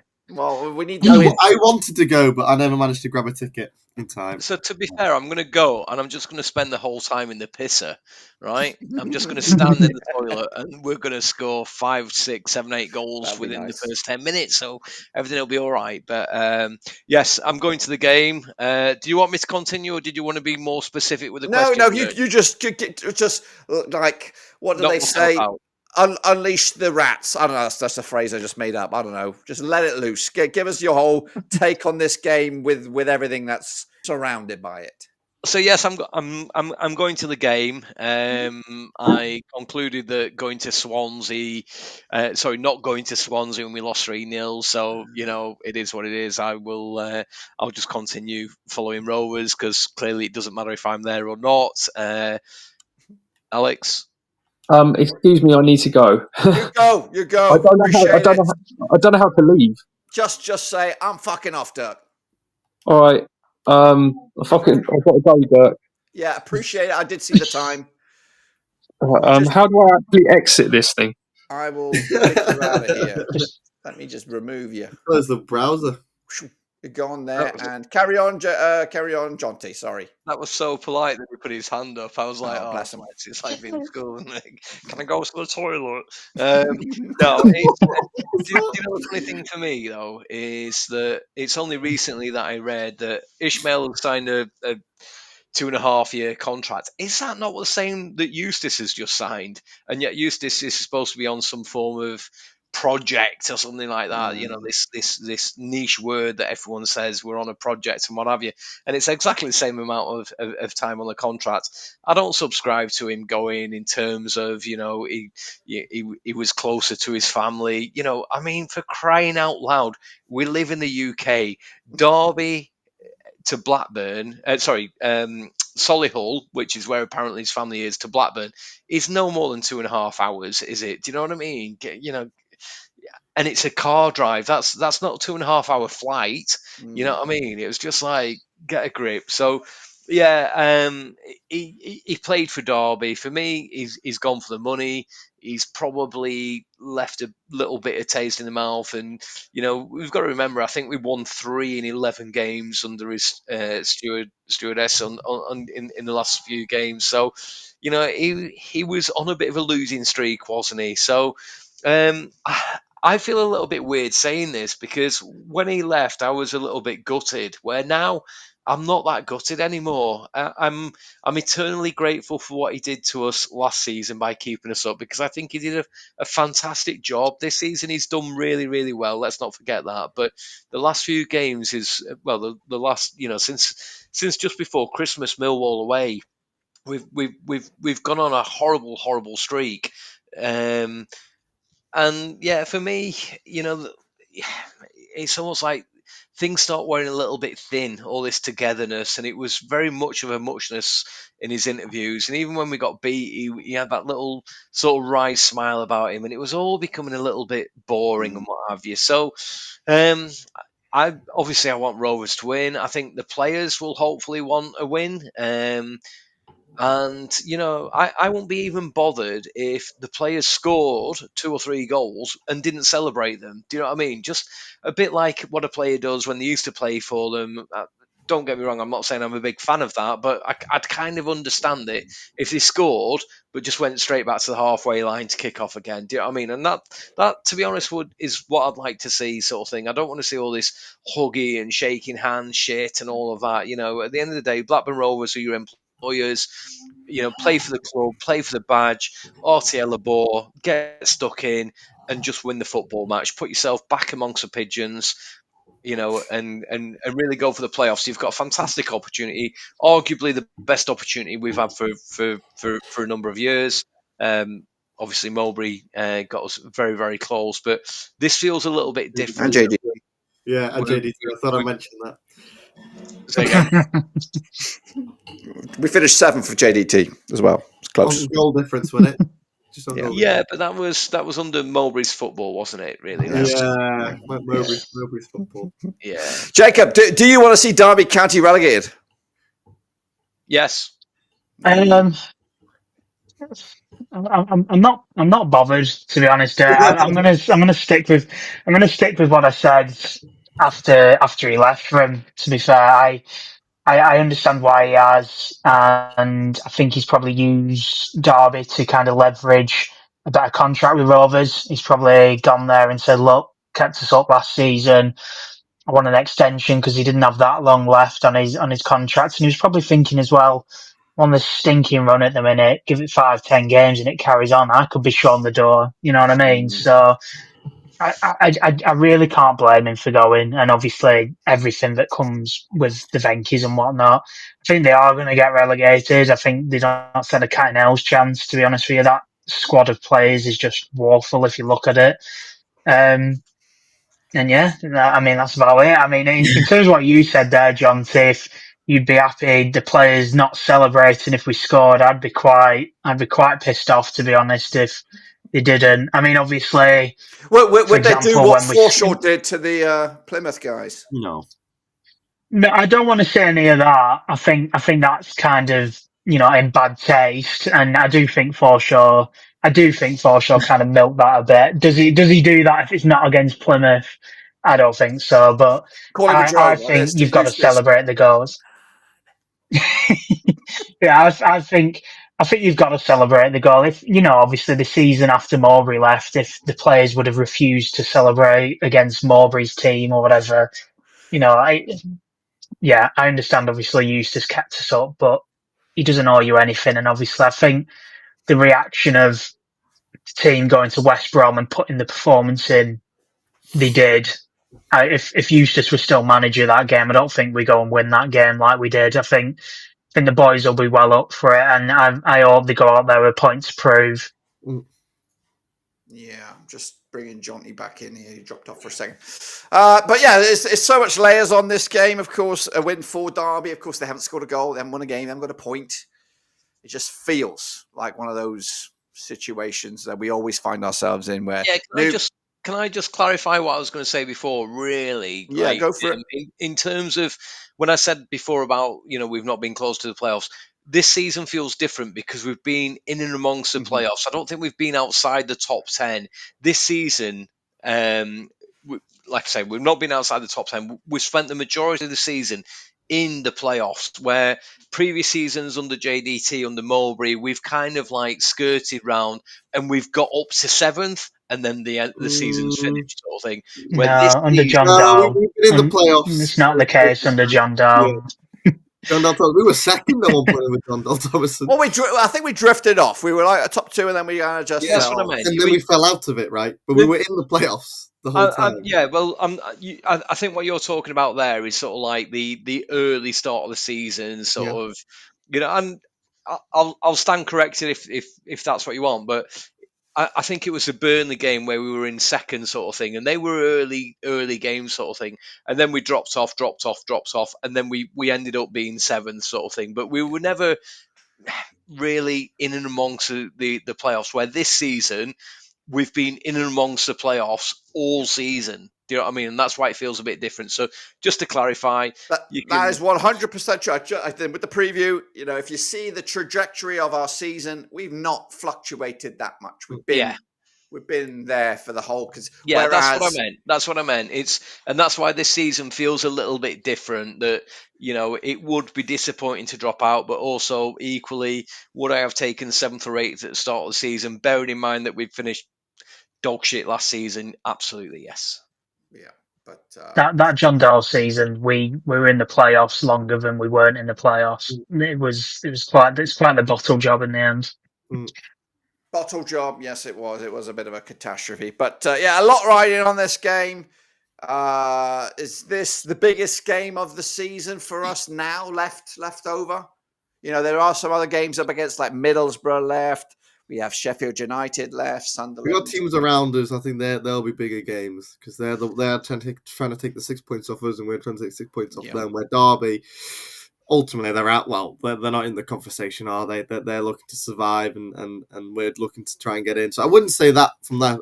Of course, for the media side of things and Sky Sports and all the news articles and us as fans, yes, in that sense. But in terms of the table and in our situation, I wouldn't say so. I think that there are bigger games on the horizon to come, especially if we're still in the conversation for playoffs to come the end of the season. Yeah. Well, let's go carry on. So I was going to say, I think the biggest game of the season on paper to me is that final game against Sheffield United at Bramall Lane. I think I've been about 4 times and have left heartbroken every single time. So I'm not, if we need a win or a result on that final day, then we've just got to hope that they're already kind of promoted in second spot or whatever, aren't we? Because if they're still going for second or third against, obviously Burnley, then it's going to be a big game, that final one. Well, I agree, Dirk. Yeah. If you think of ending the podcast without us, all 4 of us doing predictions, well, that's where I was going to go. I was going to go from Denver round because I am labeling this as a derby video. It's going to be like Wednesday. It'll come out. But Denver, what's the scoreline going to be against Derby County at Pride Park on Saturday? We're going to go work our way around. 0-0 because I sit on the fence. Do I see us scoring? Do I see them scoring? No, I can see a 0-0. Unfortunately, as annoying as that is, as much as I want to win shit! It's being serious. Yeah, what do you mean? Am I not being serious? This is, of course, I am. I think 0-0. You think 0-0? Well, if you look back at their record, they haven't scored a goal at home in a long time. But anyway, John T. I'm going to go for it, mate. I'm going to say Derby County 1, Blackburn Rovers 3. Derby are going to score first, and I think Rovers are just going to steamroller them, and we'll be all right. Even though I'm there, I'm going to spend... When they go 1-0 up, I'm just going to go to the pisser. I'm just going to stand in there for a long, long time. Yeah, after 5 minutes. That'll be £24 well spent, in my opinion. But I am. I wouldn't say I'm confident. I just think we'll beat them, and why shouldn't we? Jacob. I'm going to go 2-1 to Rovers. I think it's just written in the stars that they'll score, and I think obviously Eustace knows this team better than anyone, really, even better than our current manager. So I think he'll probably find a way to get them to score, and just I suppose it'll be an entertaining game if it is kind of they go 1-0 up or it's 1-1 or whatever. But I've just got to kind of hope that we do win because it does feel an important game, obviously, outside of the fact that it's Eustace. Just we need to get back into the top 6, don't we? And obviously they really need to turn their fortunes about. But yeah, I feel like if we were to kind of lose, it would just put a real dampener around kind of the feeling around the club. So yeah, it's really important that we get this one right. I'll tell you what, though, I'd take a defeat and still end up in the playoffs. Do you know what I mean? And that's Oh yeah, of course. Yeah, of course. That's a harsh reality. What's your talk about negativity around the club? We could get beat on Saturday, but then go and make the playoffs. I'd take that. Yeah. Well, your predictions? I've gone with a 1-0 Rovers win, but I have put it. I can see a 0-0. I can see it because they haven't scored forever, and Eustace has been fine tuning that back line, and they've only given away a couple of goal in the last 2 games. And we got Stoke coming up as well, which is another shitty game right around the corner. So significance on this game, get the 3 points and take a point at Stoke or something like that. Something we haven't done. And just for your own knowledge, our record against Derby isn't that bad for the recent run. I think we've only lost once in 10, both home and away. So.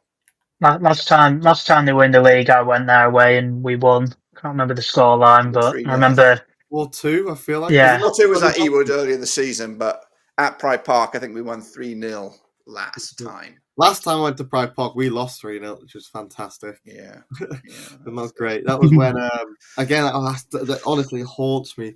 Ben Bridge and Diaz missing a sitter, and they went and scored 3. It was actually funny enough the last game in the UK before COVID as well. Yeah, that's the elbows. I was at that game where we got absolutely humiliated because I was in the corporate part of Derby County, so I was directly opposite the Rovers fans, and a few people got to know that I was a Rovers fan that day, even before the kickoff. So they were jumping up and down around me when they scored as well. So you were there that day? Yeah, you were close. In I think we've had a 0-0 because I once took one of my colleagues. It was a night game, so I must be going back to about 2018, 2019. It was an evening game, and I took him, a Scottish guy, John Gallagher, and I was talking to him about how good Blackburn Rovers were, and we just went through the worst 0-0 we've ever seen, and he still talks to me about that today, sort of thing. So still haunts me, the bastard. Well, hopefully the bottom 2, you guys are right, and we get the big fat victory, and we can put this Eustace business away and laugh at the end of the season when they get relegated. Hopefully, fingers crossed. There you have it, folks. There you have it. Of course, big shout out to the guys for giving a bit of their time to all things Blackburn Rovers, and of course, for their excitement about this coming week. It's the Snake Derby, it's the John Eustace Derby, whatever you want to call it. But it's coming at you this coming weekend. Make sure you subscribe. Your one-stop shop is here for Rovers. We've got the watch along, and we're going to have a vlog, I am sure. And of course, don't forget to check out the preview. But until then, guys, subscribe. See you later. Until then, we are done.